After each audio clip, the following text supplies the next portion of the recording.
The only real identity DreamWorks has is one of mediocrity. A studio that is known for its pop culture references, fart jokes, and dance parties at the end of the films. And with the arrival and growth of newer studios, there is a chance that DreamWorks might fade into obscurity. While in the beginning, DreamWorks, in the eyes of many, including itself, may have seemed like a worthy and main contender to Disney's monopoly on animated movies around this time, other companies like Illumination and Sony have since come to claim its rightful place, and in many ways even surpassed the success of DreamWorks. Yeah, the future of the company is looking much brighter now than it did whenever they were in a more precarious financial situation. Only time will tell if their model of only so-so films sprinkled in with the occasional hit is going to serve them well, or if in 10 years from now we are going to experience a revolution in the same vein as they had once started with their pushing forward on a market dominated by CG animation. Is that gonna happen? We'll just have to wait and see. Hello everyone, welcome back to John the Bell Reviews.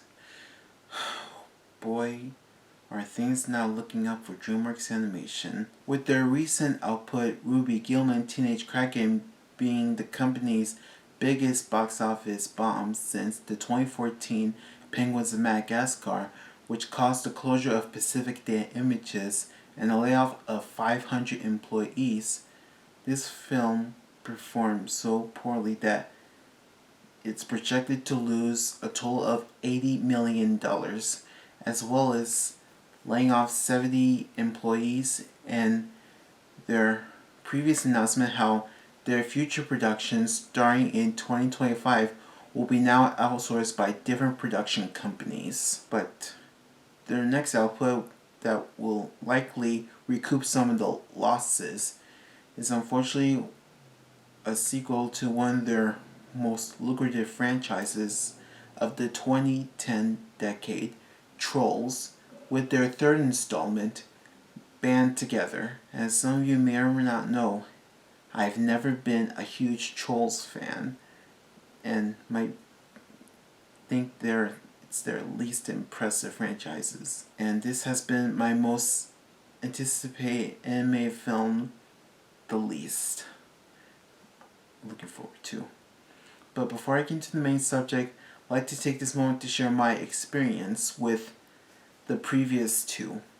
When it comes to the first one, I was really apathetic about it. But the only positive thing to take away from this is having this earworm of my life, Can't Stop the Feeling by Justin Timberlake.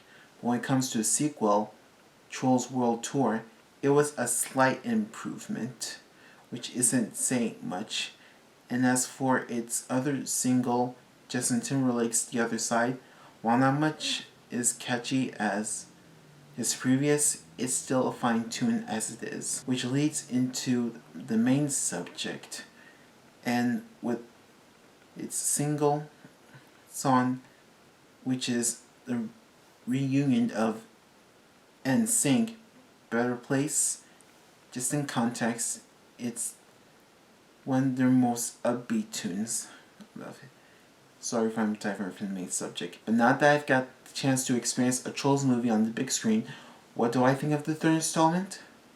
Well, let's dive in. The story is about our main characters, Poppy and Branch, along with one of the recurring side ones, Tiny Diamond, traveling on a rescue mission with one of the former members, Brozone, to save another one of their former members, and along the way had to get the other members who were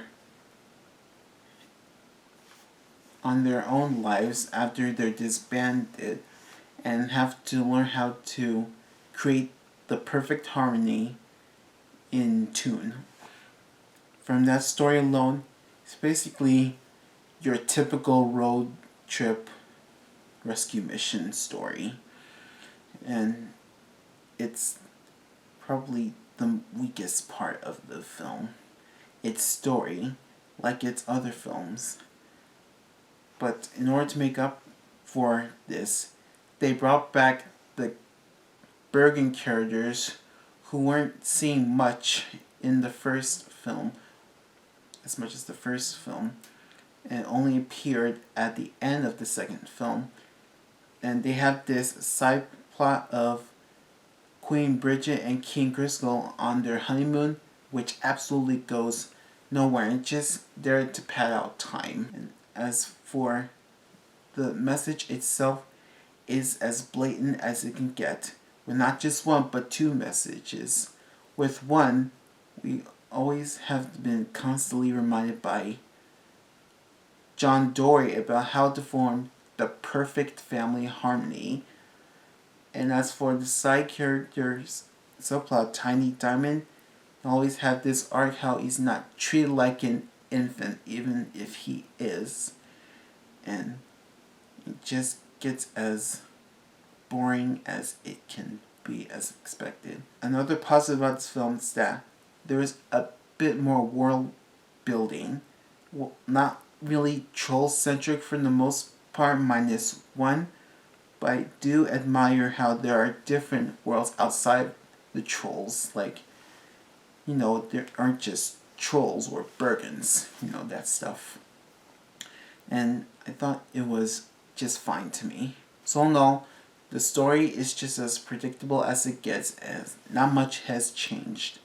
While it's nice they also brought back the Bergen characters and having different worlds outside of the trolls population, it really doesn't save much to save this film, as well as its message always getting spoon-fed to us. Well, moving on to the animation, it's the most admirable aspect I can give this film. While the previous ones are just as colorful as this one, there's a minimal use of that scrapbook-like visuals in some sequences.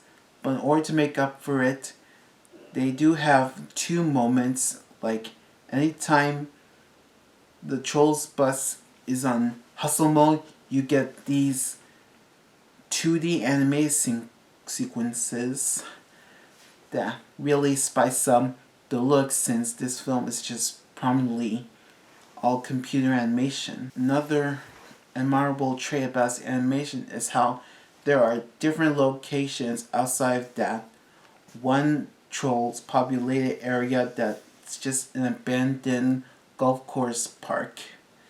Like there's Vacay Island and Mount Rages. With Vacay Island, you got this locale where everything's made of plastic that reminds me of Barbie, along with having the water effects made out of water beads, like arts and crafts, and also the location is also populated by these colorful Muppet-like creatures, and thought it was really nice to look at. And as for Mount Rages, it's like this Las Vegas style city populated by these doll-like figures with these big eyes that remind us of the old cartoons, like either in the past decades, like the golden age of animation.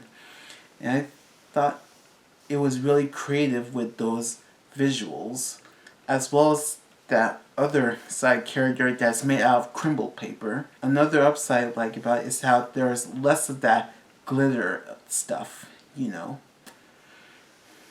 And that's what I can give about this animation. While the story has always been the weakest part, this animation, along with various styles, is really creative for the most part. Now on to the characters.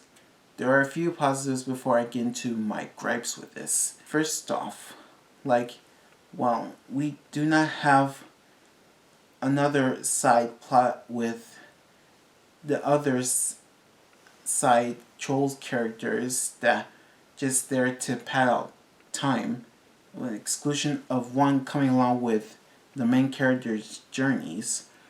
It's also a nice positive that the Bergen characters have appeared as prominent roles, even if it doesn't go absolutely anywhere with it. As for the new ones, they seem downgraded to me for the most part, but let's move on to the characters.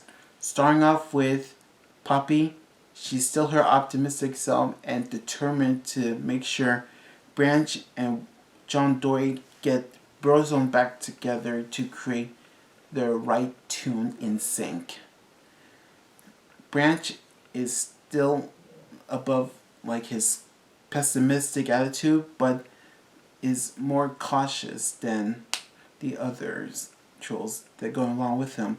Tiny Diamond, not only is he just there to spread the message of how he tree-like infant just as much as Branch, but he also comes along with them to drive the bus that gets them to Mount Rages and different locations. And as for the former member, John Dorie, he's the most uptight leader of the group, and his attitude towards his team is what caused them to be divided in the first place. Now on to the villains.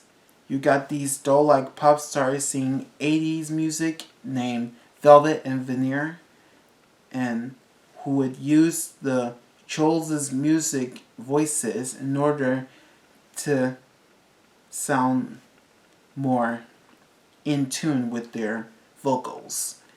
And for me, they going from last year's villain with Queen Barb the Rock Troll to these doll-like villains, it's kind of a downgrade for me. And their assistant Crimp, she's just there to do their bidding and also question the villain's motives. And there's also Viva, who is not only there to lecture more of the troll's backstory, but I won't say any more about her because it'll lead to spoiler territory, but just go find out yourselves. There's also the return of the Bergens, Bridget and Crystal. They don't do much other than have this side plot of their honeymoon, but like I said before, it goes absolutely nowhere, but it's nice that they've returned for the most part. As for the other characters, like the main ones go and find to reunite, there's Spruce of Mount Vacay, and that abandoned golf course, there's also Clay, but out of them, there isn't much more to their personality. But with Floyd being captive, he's the most supportive to Branch whenever Branch is treated like an infant. And it's a shame he's not doing much in this film. So all in all, not much has changed, like with both the story and the characters, and the new ones are either a downgrade or have potential, but they're just wasted. All in all, Trolls Band Together might be DreamWorks' worst sequel since Strike the Third, but I also think it's their weakest of the Trolls movie franchise. While things stay the same with the predictable story, forceful messaging, and the characters behaving like themselves with not much new to them, the only positives it can share is like the animation with various styles while keeping its colorful aesthetic and adding 2D sequences to it to spice things up. That's the much alluring part about this I could give. If you're a Trolls fan, this is definitely for you. But if you're not, then I wouldn't bother. As for me, after watching this, I don't see myself coming back to the Trolls movies again. I'll just stick with another one of their lucrative franchises of the 20th decade, The Boss Baby. While it does have crazy concepts, I do admire the heart they put into them compared to this. As for my rating, I'm giving this a 5 out of 10 for being a mediocre film. Well, join me next time on Thanksgiving.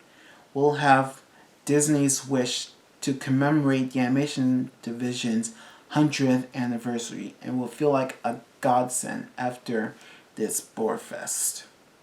So stay tuned, and I'll see you next time. Bye.